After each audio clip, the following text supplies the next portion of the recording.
ಅಸಮಾಧಾನಗೊಂಡಿರುವ ಎಲ್ಲರ ಅಳಲನ್ನು ನಿಮ್ಮ ಮುಂದೆ ತೋರಿಸಿದ್ವಿ. ಹೆಣ್ಣುಮಕ್ಕಳು ಏನು ಹೇಳ್ತಿದ್ದಾರೆ ಅಂತ ತೋರಿಸದೆ ಹೋದರೆ ತಪ್ಪಾಗತ್ತೆ. ಮಹಿಳೆಯರೇ ಇಲ್ಲದೆ ಇರುವ ಕ್ಯಾಬಿನೆಟ್ ಈಗ ಡಿ ಕೆ ಶಿವಕುಮಾರ್ ಅವರದ್ದು. ಗಾಯತ್ರಿ ಶಾಂತೇಗೌಡ ಅವ್ರದ್ದೊಂದು ಹೆಸರು ಬಂದಿತ್ತು.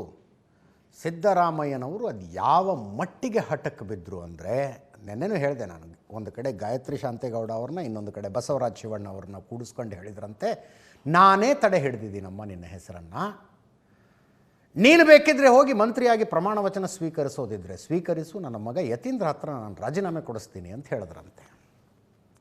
ಅಲ್ಲಿಗೆ ಎಲ್ಲಿಗೆ ಹೊಡೆದು ರೇಟ್ ಬೀಳುತ್ತೋ ಅಲ್ಲೇ ಹೊಡೆದ್ಬಿಟ್ರು ಸಿದ್ದರಾಮಯ್ಯನವರು.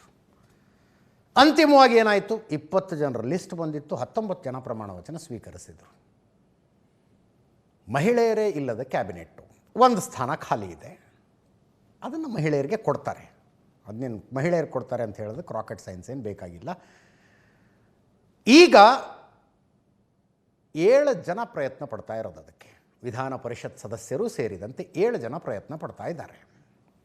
ಲಕ್ಷ್ಮೀ ಹೆಬ್ಬಾಳ್ಕರ್, ಅನ್ನಪೂರ್ಣ ತುಕಾರಾಮ್, ಸಂಡೂರಿನ MLA ಅವರು ಬೈ ಎಲೆಕ್ಷನ್ನಲ್ಲಿ ಗೆದ್ದು ಬಂದಿದ್ದಾರೆ, ಫಸ್ಟ್ ಟೈಮ್ MLA. ಉಮಾಶ್ರೀ ಅವರು, ನಯನಾ ಮೋಟಮ್ಮ ಮಾತಾಡಿದ್ದಾರೆ, ಕೇಳಿಸ್ಕೊಳ್ಳಿ.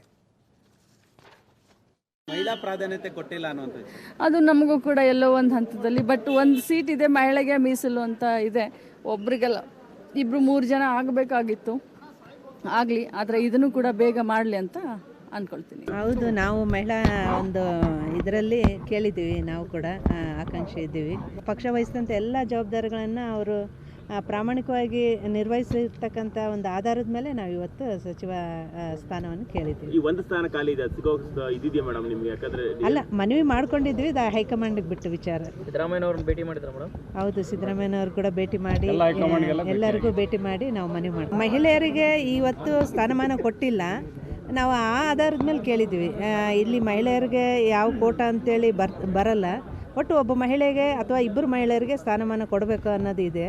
ಅದರ ಆಧಾರದ ಮೇಲೆ ನಾವು ಕೇಳಿ, ನಾನು ಆಕಾಂಕ್ಷೆ ಆಗಿದ್ದಿದ್ದು ನಿಜ, ಈಗ ಉಪಸಭಾಪತಿಗೆ ಅವಕಾಶ ಕೊಟ್ಟಿರೋದು ನಿಜ.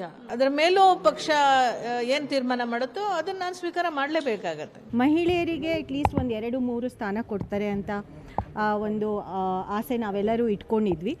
ಆಮೇಲೆ ನಮ್ಮ ಜಿಲ್ಲೆಗೆ ಪ್ರಾತಿನಿಧ್ಯ ಕೂಡ ಸಿಗಬೇಕಾಗಿತ್ತು. ನಾವು 5 ಶಾಸಕರು ಗೆದ್ದು ಬಂದಿದ್ದೀವಿ, ಇನ್ನೂ ಪ್ರಯತ್ನಕ್ಕೆ ಪ್ರತಿಫಲ ಇಲ್ಲಿವರೆಗೂ ಸಿಕ್ಕಿಲ್ಲ. ಮಹಿಳೆಯರಿಗೆ ಕೊಡಲೇಬೇಕಾಗುತ್ತೆ, ಯಾಕಂದರೆ ಮಹಿಳೆಯರಿಗೆ ಪ್ರಾತಿನಿಧ್ಯ ಕೊಡಲಿಲ್ಲ ಅಂದರೆ ಪಕ್ಷಕ್ಕೆ ನನಗನ್ಸುತ್ತೆ ಅದು ಹಿನ್ನಡೆ. ಮತ್ತು ನಾವು ಪಕ್ಷ ಆತ್ಮಾವಲೋಕನ ಮಾಡ್ಕೋಬೇಕಾಗುತ್ತೆ. ನನಗೆ ಕೊಟ್ಟರೆ ಅದನ್ನು ತುಂಬ ಚೆನ್ನಾಗಿ ನಿಭಾಯಿಸ್ತೀನಿ. ನನಗೆ ಸರ್ಕಾರದ ಪರವಾಗಿ, ಮುಖ್ಯಮಂತ್ರಿಗಳ ಪರವಾಗಿ, ಪಕ್ಷದ ಪರವಾಗಿ ನನಗೆ ಎಲ್ಲ ಅರ್ಹತೆ ಇದೆ, ಅದನ್ನು ನಿಭಾಯಿಸಿ ತೋರಿಸ್ತೀನಿ ಅಂತ ನನಗೆ ನಂಬಿಕೆ ಇದೆ. ಇಲ್ಲಿ ಮಾತನಾಡಿದ 4 ಮಹಿಳೆಯರ ಪೈಕಿ ಲಕ್ಷ್ಮೀ ಹೆಬ್ಬಾಳ್ಕರ್ ಮತ್ತು ಉಮಾಶ್ರೀ ಅವರು ಈ ಹಿಂದೆ ಮಂತ್ರಿ ಆಗಿದ್ದವರು. ನಯನಾ ಮೋಟಮ್ಮ ಮತ್ತು ಅನ್ನಪೂರ್ಣ ತುಕಾರಾಮ್ ಅವರು ಮೊದಲ ಸಲ ಮಂತ್ರಿ ಆಗಬೇಕು ಅಂತ ಬಯಸ್ತಾ ಇರುವವರು, ಮೊದಲನೇ ಸಲ MLA ಆಗಿರೋರು ಅವರು.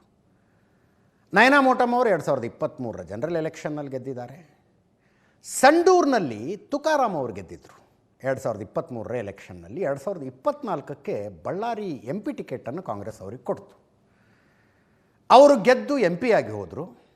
ಸಂಡೂರು ಖಾಲಿ ಆಯ್ತಲ್ಲ MLA, ಅದನ್ನು ಅವರ ಪತ್ನಿ ಅನ್ನಪೂರ್ಣ ಅವರಿಗೆ ಟಿಕೆಟ್ ಕೊಟ್ಟರು. ಸಂಡೂರು ಬೈ ಎಲೆಕ್ಷನ್ನು ಗೆದ್ದುಕೊಂಡಿತು ಕಾಂಗ್ರೆಸ್ಸು.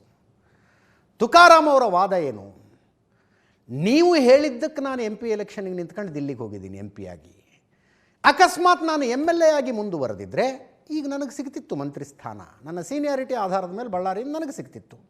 ಯಾಕೆ, ನಾಗೇಂದ್ರ ಮೇಲೆ ಆರೋಪ ಇತ್ತು, ಅವರು ವಾಲ್ಮೀಕಿ ಹಗರಣದಲ್ಲಿ ರಾಜೀನಾಮೆ ಎಲ್ಲ ಆಗಿತ್ತಲ್ಲ, ನಾನೇ ಮಂತ್ರಿ ಆಗ್ತಿದ್ದೆ. ಪಕ್ಷದ ಆದೇಶ ಪಾಲಿಸಿದ್ದಕ್ಕೆ ಮಂತ್ರಿಯಾಗುವ ಅವಕಾಶ ನಾನು ತಪ್ಪಿಸ್ಕೊಂಡಿದ್ದೀನಿ, ನನ್ನ ಹೆಂಡತಿ ಮಂತ್ರಿ ಮಾಡಿ ಅಂತಾರೆ ಅವರು. ಎಷ್ಟರ ಮಟ್ಟಿಗೆ ಸಾಧ್ಯ ಆಗುತ್ತೋ ಗೊತ್ತಿಲ್ಲ. ಇನ್ನು ರಾಜೀನಾಮೆಯ ಬೆದರಿಕೆಗಳು, ರಾಜೀನಾಮೆಗಳು, ಇದೆಲ್ಲದಕ್ಕೂ ಮುಖ್ಯಮಂತ್ರಿಗಳು ಬಹಳ ಸ್ಪಷ್ಟ ಎಚ್ಚರಿಕೆ ಕೊಟ್ಟರು. ಅಂದರೆ ಈ ಹಿಂದೆ ಮಂತ್ರಿಗಳಾಗದೆ ಸ್ಥಾನ ತಪ್ಪಿಸಿಕೊಂಡು ಒದ್ದಾಡಿದವರ ಪೈಕಿ ಅನೇಕರು ಮುಖ್ಯಮಂತ್ರಿಗಳೇ ಆಗಿದ್ದಾರೆ ರಾಜ್ಯಕ್ಕೆ. ತಾಳ್ಮೆಯಿಂದ ಇರಿ, ಇಷ್ಟಾಗಿಯೂ ಯಾರಾದರೂ ರಾಜೀನಾಮೆ ಕೊಟ್ಟರೆ 5 ನಿಮಿಷದಲ್ಲಿ ಸ್ವೀಕಾರ ಮಾಡಿಬಿಡ್ತೀವಿ ಅಂದರು ಅವರು. ರಾಜೀನಾಮೆ ಕೊಡೋದಕ್ಕೆ ಬಂದರೆ ಕ್ಷಣ ಮಾತ್ರದಲ್ಲೇ ಅಂಗೀಕಾರ ಮಾಡ್ತೀವಿ. ಬೋರ್ಡು ಕಾರ್ಪೊರೇಷನ್ ಅವರಿಗೆ 2.5 ವರ್ಷ ಅಧಿಕಾರ, ಮಂತ್ರಿಗಳಿಗೂ ಮುಂಚೆ 2.5 ವರ್ಷ ಅಧಿಕಾರ ಅಂತ ಹೇಳಿದ್ವಿ ನಾವು ಅಂತ ಕೇಳಿಸ್ಕೊಳ್ಳಿ. ಧರಮ್ ಸಿಂಗ್ ಕಾಲದಲ್ಲಿ, ಬೇರೆ ಬೇರೆ ಕಾಲ, ಸಿದ್ದರಾಮಯ್ಯವ್ರ ಕಾಲದಲ್ಲಿ ಎಲ್ಲ ನನ್ನ ಮಂತ್ರಿಗೆ ತಪ್ಪಿಸ್ತಾರಾದಾಗ ನಾನು ಪರಮೇಶ್ವರ್ ಇಬ್ಬರು ತಾಳ್ಮೆಯಿಂದ ಇರಲಿಲ್ವಾ? ನೆನ್ನೆ ಯಾರು ಹೇಳಿಲ್ವಾ? ನಾನು ವೀರೇಂದ್ರ ಪಾಟೀಲ್ ಕಾಲದಲ್ಲಿ ಬಂಗಾರಪ್ಪನವ್ರಿಗೆ ಕೊಟ್ಟಿರಲಿಲ್ಲ, ಖರ್ಗೆ ಸಾಹೇಬ್ರಿಗೆ ಕೊಟ್ಟಿರಲಿಲ್ಲ, ಧರಮ್ ಸಿಂಗ್ಗೆ ಕೊಟ್ಟಿರಲಿಲ್ಲ, ಅವರೆಲ್ಲ ಚೀಫ್ ಮಿನಿಸ್ಟರ್ಗಳಾಗಲಿಲ್ವಾ? ಇವೆಲ್ಲ ಪೇಷನ್ಸಿಂದ ಈ ಸಂದರ್ಭದಲ್ಲಿ ಇರಬೇಕಾಗ್ತದೆ. Party is very much important. ಯಾರು ರೆಸಿಗ್ನೇಷನ್ ಕೊಟ್ಟರೆ within few minutes I am going to accept. ನಾನು ಈಗಾಗಲೇ ಎಲ್ಲ ನಮ್ಮ ಬೋರ್ಡು ಕಾರ್ಪೊರೇಷನ್ನು ರಿವ್ಯಾಂಪ್ ಮಾಡ್ತಾಯಿದ್ದೀನಿ. ಎಲ್ಲ ನಮ್ಮ ಆಗಲೇ ಟೈಮ್ ಆಯಿತು. ಎಲ್ಲರೂ 2 ವರ್ಷ ಅಂತ ಮುಂಚಿತವಾಗಿ ನಾವು ಹೇಳಿದ್ದು, ಮಂತ್ರಿಗಳಿಗೂ ಹೇಳಿದ್ದು ಅದನ್ನು ನಾವು ಮುಂಚಿತವಾಗಿ. ಇನ್ನು ಸ್ವಲ್ಪ ಟಫ್ ಕೇಸ್ ಅನ್ನಿಸ್ತಾ ಇರೋದು ಕಾಂಗ್ರೆಸ್ ವರಿಷ್ಠರಿಗೆ ಇಂಡಿ MLA ಯಶವಂತರಾಯಗೌಡ ಪಾಟೀಲರದ್ದು. ಅವರು ಔಟ್ರೈಟ್ ಫೈಟಿಗೆ ಇಳಿದಂಗೆ ತಯಾರಾಗಿಬಿಟ್ಟಿದ್ದಾರೆ. ಅವರು ನೆನ್ನೆ ರಾಜೀನಾಮೆ ಬರ್ಕೊಂಡು ಬಂದು ಕೊಟ್ಟು ಬಿಟ್ಟರು. ಡೆಪ್ಯೂಟಿ ಸ್ಪೀಕರ್ ಕೈಗೆ ರಾಜೀನಾಮೆನೂ ಕೊಟ್ಟಿದ್ದಾರೆ. ಅಂಗೀಕಾರ ಮಾಡಿ ಅಂತಿದ್ದಾರೆ ಅವರು. ಅವರನ್ನು ಸ್ವತಃ ರಣದೀಪ್ ಸಿಂಗ್ ಸುರ್ಜೇವಾಲಾ ಅವರು ಮನೆಗೆ ಹೋಗಿ ಭೇಟಿಯಾಗಿ ಮಾತಾಡೋದು. 2 ತಾಸು ಡಿಸ್ಕಷನ್ ಆಗಿದೆ. ಇವ್ರು ಏನು ಪ್ರಾಮಿಸ್ ಮಾಡಿದ್ರು ರಣದೀಪ್ ಸಿಂಗ್ ಸುರ್ಜೇವಾಲಾ ಅವರು ಗೊತ್ತಿಲ್ಲ. ಯಾಕಂದರೆ ನಿಗಮ ಮಂಡಳಿ ಕೊಟ್ಟರೆ ಓಕೆನಾ ಅಂತಂದಾಗ 2023ರಲ್ಲೇ ಕೊಡೋದಕ್ಕೆ ಬಂದಿದ್ರು. ಆವಾಗಲೇ ಬೇಡ ಅಂದಿದ್ದೀನಿ ನಾನು, ಈಗ ಯಾಕೆ ತಗೊಳ್ಳಿ ನಿಗಮ ಮಂಡಳಿ ಅಂತ ಕೇಳಿದ್ರು ಅವರು ಯಶವಂತರಾಯಗೌಡ ಪಾಟೀಲರು. 2 ತಾಸು ಮಾತುಕತೆ ಆಯಿತು. ಹೇಳಿದ್ದನ್ನೆಲ್ಲವನ್ನೂ ಕೇಳಿಸಿಕೊಂಡು ನನ್ನ ಕ್ಷೇತ್ರದ ಜನರ ಜೊತೆ ಮಾತಾಡಿ ತೀರ್ಮಾನ ಹೇಳ್ತೀನಿ ಅಂತ ಹೇಳಿ ಕಳಿಸಿದಾರಂತೆ ಯಶವಂತರಾಯಗೌಡ ಪಾಟೀಲರು. ಅವ್ರು ಹೇಳಿದರು ಎನ್ನಲಾದ ಮಾಹಿತಿ ನಮಗೆ ಬಂದದ್ದು, ಕಾಂಗ್ರೆಸ್ ಪಕ್ಷ ಕಟ್ಟುವಾಗ ನಾವೆಲ್ಲ ನಿಮಗೆ ಬೇಕು ಅಷ್ಟೇ. ನೀವು ಚುನಾವಣೆ ಸಂದರ್ಭದಲ್ಲೇ ಮಾತು ಕೊಟ್ಟಿದ್ರಿ, ಕೆಲವರಿಗೆ ಮಾತ್ರ ಪದೇ ಪದೇ ಅವಕಾಶ ಕೊಡ್ತಾ ಇದ್ದೀರಿ. ಇದನ್ನು ನಾವು 40 ವರ್ಷಗಳಿಂದ ಸಹಿಸಿ ಸಾಕಾಗಿದೆ. ಮೊದಲು ಜನರ ಜೊತೆ ಮಾತಾಡಿ ಆ ನಂತರ ನಿರ್ಧಾರ ಮಾಡ್ತೀನಿ ಅಂತ ಯಶವಂತರಾಯಗೌಡ ಪಾಟೀಲರು ಹೇಳಿದಾರಂತೆ. ನನ್ನೇನು ಹೇಳಿದೆ ನಾನು, MB ಪಾಟೀಲ್ರಿಗೂ ಯಶವಂತರಾಯಗೌಡ ಪಾಟೀಲ್ರಿಗೂ ಸಮಸ್ಯೆ ಇದೆ. ಅಲ್ಲಿ ನೇರ ಆರೋಪ ಮಾಡಿದ್ರು 2028ರಲ್ಲಿ ಯಾರು ಗೆಲ್ತಾರೆ ನಾನು ನೋಡೇ ಬಿಡ್ತೀನಿ ಅಂತ. ಅದನ್ನು ಹೇಳಿದ್ದಾರೆ. ಕೆಲವರಿಗೆ ಪದೇ ಪದೇ ಅವಕಾಶ ಕೊಡ್ತಾ ಇದ್ದೀರಿ ಅಂದರೆ MB ಪಾಟೀಲ್ರಿಗೆ ಪದೇ ಪದೇ ಅವಕಾಶ ಕೊಡ್ತೀರಿ ಅನ್ನೋ ಅಸಮಾಧಾನ ಅವರಿಗೆ. ಇನ್ನು KN ರಾಜಣ್ಣ ಅವರು ಮಾತಾಡಿದ್ದಾರೆ. KN ರಾಜಣ್ಣ ಅವ್ರದ್ದು ಬೇರೆ ಇದೆ ಕೇಸು. ಸಿದ್ದರಾಮಯ್ಯನವರ ಕ್ಯಾಬಿನೆಟ್ನಲ್ಲಿ ಮಂತ್ರಿಯಾಗಿದ್ದವರು ರಾಹುಲ್ ಗಾಂಧಿ ಅವರಿಗೆ ಮುಜುಗರವಾಗುವಂಥ ಹೇಳಿಕೆ ಕೊಟ್ಟಿದ್ದರು ಅನ್ನುವ ಕಾರಣಕ್ಕಾಗಿ ಅವರನ್ನು ಕ್ಯಾಬಿನೆಟ್ನಿಂದ ಹೊರಗಿಡುವ ನಿರ್ಧಾರಕ್ಕೆ ಬರಲಾಯಿತು. ರಾಜೀನಾಮೆ ಕೊಡ್ತೀನಿ ಅಂದರೆ ಇಲ್ಲ, ಅವರು ವಜಾನೆ ಮಾಡಬೇಕು ಅಂತ ಹೇಳಿದರು. ವಜಾನೆ ಮಾಡಲಾಯಿತು KN ರಾಜಣ್ಣ ಅವರನ್ನು. ಅವರು ತುಮಕೂರಿಗೆ ಯಾಕೆ ಒಂದೇ ಸ್ಥಾನ ಅಂತ ಕೇಳ್ತಾ ಇದ್ದಾರೆ. 3 ಸಲ ಯಾಕೆ ಲಿಸ್ಟ್ ಬದಲಾವಣೆ ಮಾಡಿದ್ರಿ ಅಂತಿದ್ದಾರೆ. ಅರ್ಧಕ್ಕೆ ಮುಖ್ಯಮಂತ್ರಿಗಳನ್ನು ಇಳಿಸಿದಾಗಲೆಲ್ಲ ಕರ್ನಾಟಕದಲ್ಲಿ ಆ ಪಕ್ಷ ಚುನಾವಣೆ ಸೋತಿದೆ ಅಂತ ಉದಾಹರಣೆಗಳನ್ನು ಕೊಟ್ಟಿದ್ದಾರೆ. ಸಿದ್ದರಾಮಯ್ಯನವರ ನಡವಳಿಕೆಯ ಮೇಲೆ ಮುಂದಿನ ಚುನಾವಣೆ ಹೆಂಗಾಗತ್ತೆ ಅನ್ನೋದು ನಿರ್ಧಾರ ಆಗುತ್ತೆ ಅಂದಿದ್ದಾರೆ. ಅವರ ಹಾಗೆ ಅಸಮಾಧಾನ ಅವರ ಮಗನಿಗೂ ಆಗಿದೆ. ರಾಜಣ್ಣ ಅವರ ಮಗ ರಾಜೇಂದ್ರ ಅವರಿಗೆ ಅಸಮಾಧಾನ. ಅವರು ಸಿದ್ದರಾಮಯ್ಯನವ್ರಿಗೆ ಬೇಜಾರಾಗಿದೆ, ಅದಕ್ಕೆ ಸಚಿವ ಸಂಪುಟ ವಿಸ್ತರಣೆಗೆ ಅವ್ರು ಹೋಗಿಲ್ಲ ಅಂದರು. ಕೇಳಿಸ್ಕೊಳ್ಳಿ. ನಮ್ಮ ಜಿಲ್ಲೆ ಒಂದಾರು ಇದೆ. ಕೋಲಾರ 7 ಜನ MLAಗಳಿದ್ದಾರೆ. ಈಗ ಅಂತ ಜಿಲ್ಲೆನಲ್ಲಿ ಒಬ್ರಿಗೂ ಕೊಡ್ಲಿಲ್ಲ ಅಂದ್ರೆ ಜಿಲ್ಲೆನಲ್ಲಿರ್ತಕ್ಕಂಥ ಮೈಕ್ರೋ ಲೆವೆಲ್ ಸಮಸ್ಯೆಗಳೇನಿರ್ತವೆ ಅದ್ರದ್ದು ಪರಿಚಯ ಇರೋದಿಲ್ಲ. ಅದು ಆ ಜಿಲ್ಲೆಯವರಾದ್ರೆ ಅವನಿಗೆ ಗೊತ್ತಿರುತ್ತೆ. ಬೇರೆ ಜಿಲ್ಲೆಯವರು ಉಸ್ತುವಾರಿ ಸಚಿವರಾಗಿ ಅಲ್ಲಿ ಹೋದಾಗ ಅವರಿಗೆ ಅದರ ಒಂದು ಪರಿಚಯ ಇರೋದಿಲ್ಲ ಅಂತಕ್ಕಂಥದ್ದು ನನ್ನ ಅನುಭವದ ಮೇಲೆ ಹೇಳ್ತಕ್ಕಂಥ ಮಾತು. ಎಲ್ಲ ಜಿಲ್ಲೆಗೂ ಪ್ರಾತಿನಿಧ್ಯ ಕೊಡ್ತಕ್ಕಂಥದ್ದು ಸೂಕ್ತ. 3 ಸರಿ ಆಗಿರೋದು, 2 ಸರಿ ಅಲ್ಲ. ಇದು ಕಾಂಗ್ರೆಸ್ ಹೈಕಮಾಂಡ್ ಇತಿಹಾಸದಲ್ಲಿ ಇದು ಪ್ರಪ್ರಥಮ ಬಾರಿ ಆಗಿರ್ತಕ್ಕಂಥದ್ದು. The credibility of the high command will be eroded. High command ನಲ್ಲಿ ಪಟ್ಟಿ ಇಟ್ಕೊಂಡು ಎಲ್ಲರನ್ನು ಕೂಡಿಸ್ಕೊಂಡು ಏನಪ್ಪ ಈ ಜಿಲ್ಲೆ ಮಾಡಿದ್ರೆ ಇವ್ರು ಮಾಡಿದ್ರೆ ಏನು ಅಂತ ಅಂದ್ರೆ ಇವ್ರಿಗೆ these are all the persons who are felt. ಅದೆಲ್ಲ ಏನು ಪರಿಣಾಮ, ಸತ್ಪರಿಣಾಮನೋ ದುಷ್ಪರಿಣಾಮನೋ ಮುಂದಿನ ದಿನಮಾನಗಳಲ್ಲಿ ನೋಡೋಣ. ಒಂದು ನಮ್ಮ ಇತಿಹಾಸ ನೋಡ್ಕೊಳ್ರಪ್ಪ ನೀವು. ಎಲ್ಲೆಲ್ಲಿ 5 ವರ್ಷದ ಟರ್ಮ್ ಅಲ್ಲಿ ತೆಗೆದಿದ್ದಾರೆ, ಯಾವ್ಯಾವ ಪಕ್ಷದ ಸರ್ಕಾರಗಳು ಬದಲಾವಣೆ ಮಾಡಿದ ನಾಯಕತ್ವನ, ಅವೆಲ್ಲ ಮುಂದಿನ ಚುನಾವಣೆ ನೆಲ ಕಚ್ಚಿರೋದೆ.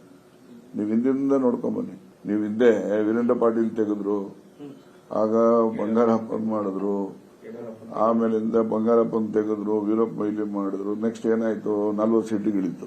ಅದೇ ರೀತಿ ಯಡಿಯೂರಪ್ಪನವ್ರ ಕಾಲದಲ್ಲಿ ಯಡಿಯೂರಪ್ಪನ್ ತೆಗೆದ್ರು, ಇವರು ಮಾಡಿದ್ರು, ಸದಾನಂದ ಗೌಡನ್ ತೆಗೆದ್ರು, ಶೆಟ್ರು ಮಾಡಿದ್ರು. ಏನಾಯ್ತು ಮುಂದಕ್ಕೆ? ಅದು ನಿಮ್ಗೆಲ್ಲ ಗೊತ್ತಿರ್ತದೆ, ನಮ್ಮ ಕೈಲಿ ಯಾಕೆ ಹೇಳ್ಸಕ್ ಹೋಗ್ತೀವಿ. ಸಿದ್ದರಾಮಯ್ಯನವ್ರ ನಡವಳಿಕೆ ಮೇಲೆ ಹೋಗ್ತದೆ. ಈಗ ಅವ್ರನ್ನ ನಿಂತ್ಕೊಳ್ಳಲ್ಲ ಚುನಾವಣೆಗೆ ಅಂತ ಹೇಳ್ತಾರೆ, ಚುನಾವಣೆಗೆ ನಿಂತ್ಕೊಳ್ಳೋದಿಲ್ಲ ಅಂತ ಹೇಳೋದೇ ಒಂದು ದೊಡ್ಡ ಡ್ಯಾಮೇಜ್. ಇಲ್ಲ ಒಂದು ಆಶಾಭಾವನೆ ಇತ್ತು, ತಂದೆಯವ್ರಿಗೆ ಸಿಗುತ್ತೆ ಅನ್ನೋ ಒಂದು ಭಾವನೆ ಇತ್ತು. ಈಗ ನೇರವಾಗಿ ಮಾತಾಡಿ ಅದನ್ನ ಫಲಾನುಭವಿ ಸನ್ಮಾನ್ಯ ರಾಜಣ್ಣವರು. ಹಗರಣ ಏನಾಗಿಲ್ಲ, ಅದೇ ಅವತ್ತು ಸಂದರ್ಭದಲ್ಲಿ ಮಾತಾಡಿದಾಗ ಸಚಿಗಿರಿನ ಅವತ್ತು ತೆಗೆದಿದ್ರು, ಮತ್ತೆ ಸಿಗುತ್ತೆ ಅನ್ನೋ ಒಂದು ಭಾವನೆ ಇತ್ತು. ನೇರವಾಗಿ ನುಡಿಯುವಂಥದ್ದು ಇವತ್ತಿನ ರಾಜಕೀಯದಲ್ಲಿ ಸಂದರ್ಭದಲ್ಲಿ ತಪ್ಪು ಅಂತ ನನಗೆ ಅನ್ನಿಸ್ತಾ ಇದೆ. ಸರಿಪಡಿಸ್ಬೇಕಲ್ಲ, ಈಗ ಮುಂದೆ ಚುನಾವಣೆಗಳು ಭಾಳ ಇದೆ, ಸರಿಪಡಿಸ್ಕೊಂಡ್ರೆ ಪಕ್ಷಕ್ಕೆ ಒಳ್ಳೇದು. ಪ್ರಮಾಣ ವಚನ ಇದಕ್ಕೆ ಸನ್ಮಾನ್ಯ ಸಿದ್ದರಾಮಯ್ಯರು ಹೋಗಿಲ್ಲ, ಸೊ ಅವರು ಎಲ್ಲ ಒಂದ್ ಕಡೆ ಬೇಸರ ಇರುತ್ತಲ್ಲ, ಖಂಡಿತವಾಗಿ ಇದೆಲ್ಲ ಸರಿಪಡಿಸೋದು. ಒಳ್ಳೆ ಕಾಲ ಬಂದರೆ ಪಕ್ಷಕ್ಕೆ ಒಳ್ಳೇದು. ಇನ್ನು ಬಿ ಜೆ ಪಿ ನಾಯಕರುಗಳು ಅನೇಕರು ಇದನ್ನು ಅಪಹಾಸ್ಯ ಮಾಡಿ ಇದು ಹಾಗಾಗುತ್ತೆ ಅಂತೆಲ್ಲ ಮಾತಾಡಿದ್ದಾರೆ. ನೋಡಿ ಸಿದ್ದರಾಮಯ್ಯನವರ ಸಿಟ್ಟಿನ ಮುಂದೆ ಏನೇನು ಮಾಡುತ್ತೆ ಅಂತೆಲ್ಲ ಮಾತಾಡಿದ್ದಾರೆ. ಆ್ಯಕ್ಚುಲಿ ಮುಖ್ಯಮಂತ್ರಿ ಬದಲಾವಣೆ ಆಗುತ್ತೆ ಅಂತಂದಾಗಲೇ ನಮ್ಮ ಬಾಯಿಗೆ ಜಾಮೂನು ಬಿತ್ತು ಅಂದ್ಕೊಂಡಿದ್ರು ಇವರು. ಅಂದರೆ ಬೀದಿ ಬದಿ ಬಡದಾಟ ಆಗ್ಬಿಡುತ್ತಿದ್ದು, ನಮಗೇನು ನ್ಯಾಚುರಲ್ಲಾಗಿ ಬಂದುಬಿಡುತ್ತಲ್ಲ ಅಂತ ಅಂದ್ಕೊಂಡಿದ್ದು, ಲಾಭ ಆಗಿಬಿಡುತ್ತೆ ಅಂತ. ಹಂಗಾಗಲಿಲ್ಲ. ಅಧಿಕಾರ ಹಸ್ತಾಂತರ ಸ್ಮೂತಾಗಿ ಆಯಿತು. ಈಗ ಕ್ಯಾಬಿನೆಟ್ ರೀಶಫಲ್ನಲ್ಲಿ, ಕ್ಯಾಬಿನೆಟ್ ವಿಸ್ತರಣೆಯಲ್ಲಿನ ಸಿದ್ದರಾಮಯ್ಯನವರ ಅಸಮಾಧಾನವಾದರೂ ಲಾಭವಾಗಬಹುದಾ ಅನ್ನೋ ಲೆಕ್ಕಾಚಾರದಲ್ಲಿದ್ದಾರೆ. ರಾಜಕೀಯ ಅಂದರೆ ಹಾಗೆ, ಲೆಕ್ಕಾಚಾರಗಳ ಆಟ. ಅವರ ಹೇಳಿಕೆಗಳನ್ನು ಡೀಟೇಲಾಗಿ ಏನು ನೋಡೋದು ಬೇಡ.